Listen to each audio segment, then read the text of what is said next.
Hi అండి, అందరికీ నమస్కారం. ఈరోజు మన ఛానల్లో మరో సరికొత్త రెసిపీతో మీ ముందుకు వచ్చేసానండి. చాలా సింపుల్గా చేసుకోవచ్చు, టేస్ట్ కూడా బాగుంటుందండి. అన్ని ఇంగ్రీడియంట్స్ మన ఇంట్లో ఉండే వాటితోనే చేసుకోవచ్చండి, చాలా ఈజీగా చేసుకోవచ్చు. ఈ రెసిపీని మార్నింగ్ టిఫిన్ కింద, స్నాక్స్ కింద, డిన్నర్ కూడా ట్రై చేయొచ్చు. తప్పకుండా ట్రై చేయండి.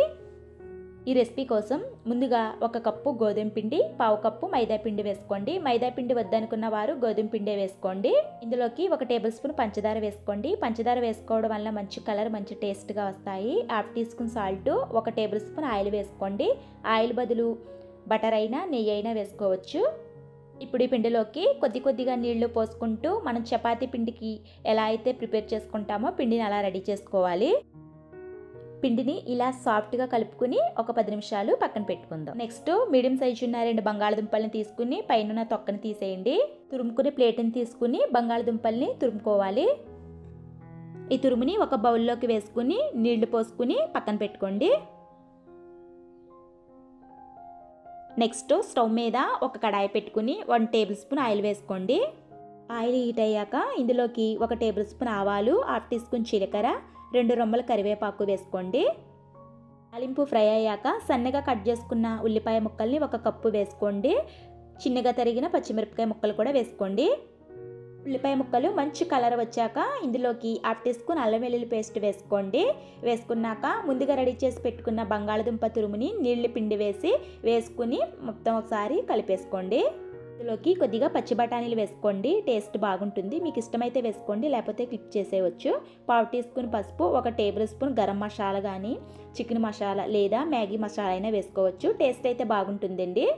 లాస్ట్గా కొద్దిగా కొత్తిమీర వేసుకుని స్టవ్ ఆఫ్ చేసి పక్కన పెట్టుకుందాం. నెక్స్ట్ ముందుగా రెడీ చేసి పెట్టుకున్న పిండిని కొద్దిగా ఉండల కింద తీసుకుని ఇలా సపరేట్ చేసుకుందాం. ఒక్కొక్క ఉండని తీసుకుని చపాతీలాగా ఒత్తుకోవాలి. ఎక్కువ పలసగా అవ్వకూడదు, అలాగని మందంగా అవ్వకూడదండి. చక్కగా సమానంగా చేసుకోవాలి. చపాతీని రెడీ చేసుకున్నాక ముందుగా రెడీ చేసుకున్న కర్రీని వేసుకుని చుట్టూరు అంచుల్ని వాటర్తో తడుపుకోవాలండి. మరొక చపాతీ వేసి ఇలా స్టఫ్ చేసుకోవాలి. ఒక బౌల్ కానీ లేదా బాక్స్ గిన్నె మూత అయినా తీసుకుని ఇలా కట్ చేసుకోండి. అన్నీ చక్కగా కరెక్ట్గా సమానంగా వస్తాయి. ఇలానే అన్నీ నేను వీడియోలో చూపించే విధంగా రెడీ చేసేసుకుని ఒక ప్లేట్లో పక్కన పెట్టుకోండి. ఇప్పుడు డీప్ ఫ్రైకి ఆయిల్ పెట్టుకుందాము. ఆయిల్ బాగా హీట్ చేసుకోవాలి. హీట్ చేసుకున్నాక మనం రెడీ చేసుకున్నది ఒక్కొక్కటిగా వేసుకుని 2 వైపులా మంచి కలర్ వచ్చే వరకు ఫ్రై చేసుకోండి. హెవీ ఆయిల్ ఇష్టపడిన వారు చపాతీలాగా 1 టేబుల్ స్పూన్ ఆయిల్ వేసుకుని చక్కగా 2 వైపులా మంచి కలర్గా కూడా కాల్చుకోవచ్చండి.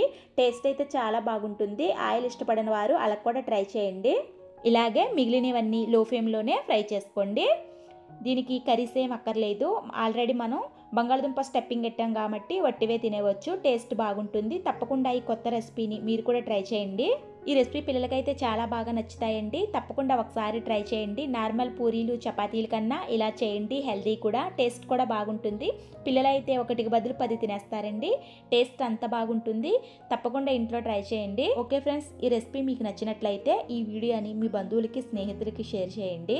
నా ఛానల్లో కొత్త రెసిపీస్, మన పూర్వీకులు చేసే హెల్దీ అయిన రెసిపీస్ ఉన్నాయండి. తప్పకుండా మీకు టైం ఉన్నప్పుడు చూడండి. మరి హెల్దీ అయిన రెసిపీస్ కోసం నా ఛానల్ని సబ్స్క్రైబ్ చేసుకోండి. ఒక లైక్ ఇవ్వండి. మీరు ఇచ్చే లైక్ వల్ల నాకు ఎంతో సపోర్టివ్గా ఉంటుంది. మళ్ళీ ఒక టేస్టీ అయిన హెల్దీ అయిన రెసిపీతో మళ్ళీ మీ ముందుకు వస్తానండి. అంతవరకు అందరికీ బాయ్ అండి.